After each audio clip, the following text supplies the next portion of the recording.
Colaboraram com esse vídeo os seguintes membros: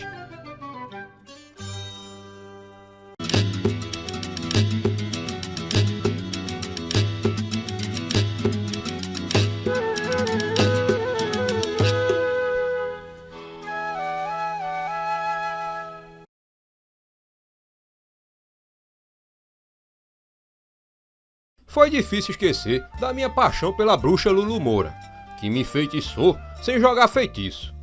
Voltei à vida da faculdade, já que de caso de lobisomem ou outra assombração não tinha dado mais de aparecer por ali, parecendo até não quererem cruzar com o caminho de Ponciano. Mas o desejo da faculdade já não era mais o mesmo. Cumpria eu mais pelo desejo de meu avô de me ver de anel de doutor no dedo. Andava eu fatigado do curso de Direito, que já vinha esticando já além do prazo. Nisso, 2 anos passaram num piscar de olhos. Logo, meu colega de estudos, Pernambuco Nogueira, se formava advogado pela Faculdade do Recife. Mandei fechar o café da Praça Maciel Pinheiro em comemoração a Nogueira. Foi festa de apenas a rapaziada do curso de Direito. 2 anos mais novo que eu, Nogueira concluía o curso de Direito como um dos melhores alunos. Muito estudioso, não tinha outra. Enquanto eu caía nas vadiagens, atrás de perna de moça, atrasando mais ainda meus estudos. Enquanto isso, Nogueira metia a cara nos livros. Agora Nogueira vai ter tempo para cair nas pândegas dos Moulin Rouge e dos cabaré do Recife, na companhia de Ponciano. Soltei essa piada com ele. Qual que, capitão? Preciso agora de trabalhar. Assim que ganhar dinheiro, está combinado de sairmos para Gandaia, falou Nogueira. No ano entrante, Nogueira montou escritório no Recife. Coisa simples, mas de muito bom gosto.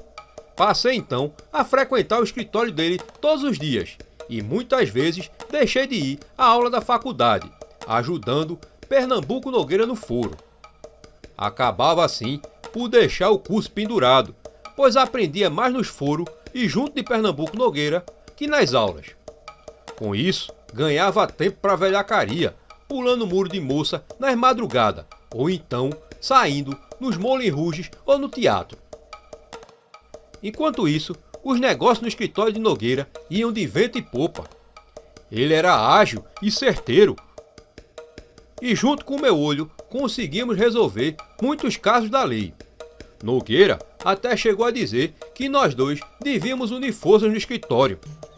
Piadista, neguei, dizendo que ia mais atrapalhar do que ajudar. A verdade é que eu já não tinha mais paciência para a lei. E muita vez deixei Nogueira a sós para correr atrás dos rabos de saia. No 3º ano, um primo distante de Nogueira foi contratado para o escritório. Um sujeito mufino, chamado Ezequiel Ferreira, vindo lá de Água Preta. Ele ia cuidar e organizar as papeladas dos casos, coisa, inclusive, eu evitava de mexer. O rapazote era muito inteligente e logo percebi que vinha de família o trato nas leis. Em um ano, o Rábula já tinha um bom domínio nos livros das leis. E digo que algumas vezes cheguei a ficar surpreso da sagacidade do tal Ezequiel. Mas tinha uma coisa que me incomodava no rapaz. Ele nunca que olhava em meus olhos. Parecia que não ia muito com minha cara. Uma certa noite, saindo do Moulin Rouge, vi Ezequiel Ferreira andando apressado em rua escura pelo Recife. Estranhei aquele jeito suspeitoso dele. Olhei no relógio e ia bater meia-noite. Mas o que faria ele em tão tardias horas, em passo apressado? O que um mufino como Ezequiel ia fazer em noite de lobisomem pelas ruas escuras do Recife? Ainda mais andando em passo de apressado. Vi quando ele sumiu na direção de uma encruzilhada. Deixei pra lá e segui de volta para a chácara de Apipucos. Tinha eu prometido à velha Francisquinha que voltaria antes da meia-noite. Isso porque a velha ameaçava revelar minhas madrugadas a meu avô. O velho Simeão tinha aparecido na chácara de Apipucos e deixou nova reprimenda, querendo saber o porquê o curso de Direito tá esticando tanto. Acalmei o velho, dizendo que era muito estudo e ele voltava para o interior, convencido. Dizia que estava ajudando no escritório de um amigo advogado e que muito estava aprendendo. A bem dizer, era verdade, mas Francisquinha sabia da metade que era mentira. Estava eu chegando aos 30, com patente de capitão e ainda assim caindo nas vadiagens. E foi depois dessa visita que ela, que conhecia meu avô como ninguém, ameaçou revelar ao velho minha vida dupla. Por isso, prometi que chegaria todos os dias agora, antes da meia-noite. Oxe, tu não tá recebendo as notificações do Caos de Cordel não, é? Então vê se tu não foi desinscrito do canal. Ou então, desativa o sininho e ativa de novo. E dessa vez, põe para receber todas as notificações. Agora sim! No dia seguinte, apareci no escritório de Nogueira. Nem mesmo lembrava do acontecido na noite anterior. Mas lá não estava Pernambuco Nogueira. E quem encontrei foi justamente seu primo, Ezequiel Ferreira, que lia um documento. O rapaz nem suspeitava que eu tinha visto ele andando depressa perto da meia-noite. A curiosidade coçava minha língua para perguntar a ele o que andava ele fazendo nas ruas escuras do Recife no tarde da noite. Seu Ezequiel Ferreira, era o senhor que andava ontem em passos apressados na Rua da Concórdia? Era o senhor mesmo? Perguntei a ele, mas os anos de estrada fizeram de Ponciano um homem de língua sabida. Então eu lhe dei uma saída, jogando verde para colher o maduro. Ezequiel tomou um susto com a pergunta. Eu mesmo não. Não tenho esse costume de andar de noite. Essas horas eu me recolho, disse ele sem nem olhar para minha cara. Ele nem percebeu que deixou escapulir algo. Eu não tinha dito que horas que tinha visto ele. Podia ser muito bem qualquer hora. E ele falou justamente tarde da noite, hora de se dormir. O olho de Ponciano, que é outra arma que adquiri nos foros, via que o rapaz tinha ficado abalado. Mas o que ele não conseguia disfarçar, eu fazia muito bem. Enveredei conversa em outro rumo, falando de serenata armada em varanda de moça donzela, que tinha tido umas noites atrás. Ele fingiu se interessar sobre aquele assunto, outra coisa em que ele escorregava, pois Ezequiel Ferreira nunca que comentara sobre minhas aventuras de vadiagem. Muito pelo contrário, ele sempre demonstrava desinteresse quando me ouvia falar. Mas agora, até detalhes da donzela da serenata ele queria. Se era loura ou se era morena. Exagerei nos contornos da moça a fim de distanciar as suspeitas dele sobre mim. De repente, entra Pernambuco Nogueira no recinto. Alguém tentou matar uma moça ontem à noite, lá na Rua da Concórdia, disse Nogueira. Nessa hora, pelo rabo do olho, vi que Ezequiel se incomodou com a notícia, mas aquilo já me deixava ressabiado. Era a mesma rua em que eu vira o rapaz na noite anterior. Teria ele feito aquilo? E viram quem foi? Perguntou Ezequiel com voz embagada. Viram nada? A moça é uma dessas frequentadoras de cabaré. Ela falou que estava tudo escuro.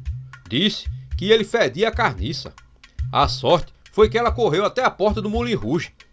Aquela história começava a feder. Ezequiel, mais seguro, nem desconfiava que todos seus movimentos eram notados por mim. Tinha algo que ele escondia. O resto do dia passou tudo como se nada tivesse acontecido. Ezequiel até mesmo ficou mais conversador. Quando anoiteceu, saí antes do rapaz. Tinha um plano de seguir ele, mas não naquele dia. Ponciano, para seguir Ezequiel, tinha a data e hora certa. Madrugada de quinta para sexta, igual à noite anterior. E assim, a semana voou de passarinho. Logo, já era quinta-feira. Decidida a não levantar suspeitas, nem apareci no escritório de Pernambuco Nogueira. Ia esperar perto da meia-noite, próximo à casa de Ezequiel. Após dito e feito, não foi só da 11h30 da noite para Ezequiel Ferreira deixar sua casa. Eu de longe escondido, vi quando ele seguiu em passos rápidos. O rapaz seguia entre as ruas escuras e nem dava por minha presença. É dos regulamentos da guerra saber se esconder muito bem de seus oponentes. Logo, ele pegou uma rua que eu já conhecia muito bem. Ia no sentido do Moulin Rouge, da pensão de Dadá Pereira. Era 15 para meia-noite e ele entrou na pensão. mas eu sabia que ele não ia se demorar muito lá. No mesmo pé que entrou, no mesmo pé saiu Ezequiel, mas dessa vez acompanhado de uma das meninas. Era Beatriz Teteia, uma moça negra de belos contornos, sempre disputada pelos frequentadores do Moulin Rouge da pensão de Dadá Pereira. Ezequiel ia à frente e Beatriz Teteia ia seguindo ele logo atrás. Iam para uma rua escura, uma encruzilhada, ali perto da pensão mesmo. De repente, o rapaz parou e olhou para a moça com um olhar cruel. Beatriz parecia não entender o motivo dele. Foi quando Ezequiel a derrubou no chão e tirou de trás de uma lixeira 2 cordas grossas e logo começou a amarrar mãos e pés mãos e pés da moça. Para impedir que gritasse, lhe tapou a boca com um rolo de pano. Em seguida, ele se despiu. Foi quando eu vi de longe aquela cena bizarra. Era uma cena que eu jamais pensei em ver em minha vida. O rapaz se virava num bicho. Foi a primeira vez que vi uma transformação de lobisomem. É coisa que cristão jamais esquece em sua vida. Beatriz se debatia ao ver aquela assombrosa cena, não podendo se mover, pois estava toda amarrada.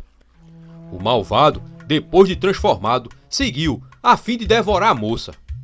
Mas juro que ele não chegou nem a abrir a boca. Logo, meu tiro acertou a cabeça do desgraçado. Tinha eu vindo armado, pois sabia muito bem o que ia acontecer. O lobisomem caiu de morto, corri até lá e desamarrei Beatriz Teteia. Com o pipoco do tiro, chegou um monte de gente curiosa da pensão de Dadá Pereira. Mas só eu e Beatriz Teteia vimos o lobisomem voltando à forma de gente. Quando o povo chegou, só encontrou o rapaz morto e sem roupas. A notícia pegou Pernambuco Nogueira de jeito. Claro que ele não acreditou que eu vira seu primo na forma de lobisomem. Preferiu acreditar que Ezequiel era só um pervertido. Depois do enterro do rapaz, Nogueira descobriu que ele tinha saído corrido de Água Preta por causa de estar mexendo com as filhas dos outros. Nogueira me parabenizou pelo meu feito. Ninguém soube que o lobisomem era, na verdade, o primo dele. Até eu mesmo me calei, pois não queria prejudicar os negócios do escritório. Mas a notícia de que Ponciano tinha matado mais um lobisomem correu solta pelo Recife e encheu os ouvidos do povo. Na pensão de Dadá Pereira, fui tido como herói, e mais de um pediu para recontar minha caçada ao lobisomem. Beatriz Teteia ilustrou minhas histórias com os mais grandiosos atos de heroísmos. Depois de mais um lobisomem morto, caí de vez nas vadiagens, mas foi de sopetão que dei baixa nesse meu viver descuidoso. Uma noite, estando eu na pagodeira no café, apareceu esbaforido um portador do Sobradinho. O moleque chegou com cara séria e logo tirei do meu rosto o sorriso.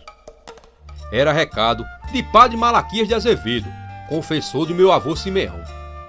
Ele mandava dizer com muita palavra de pesar que Deus Nosso Senhor havia posto a mão misericordiosa na doença de meu avô. Curou o velho de uma vez dos seus incômodos do baço. O recadeiro Fusquinha, bem falante, ainda juntou seu pesar. Morte muito sentida, capitão. Sim, senhor, de verter muita lágrima. A notícia quase derruba Ponciano no chão. E se não fosse forte, teria eu caído ali mesmo.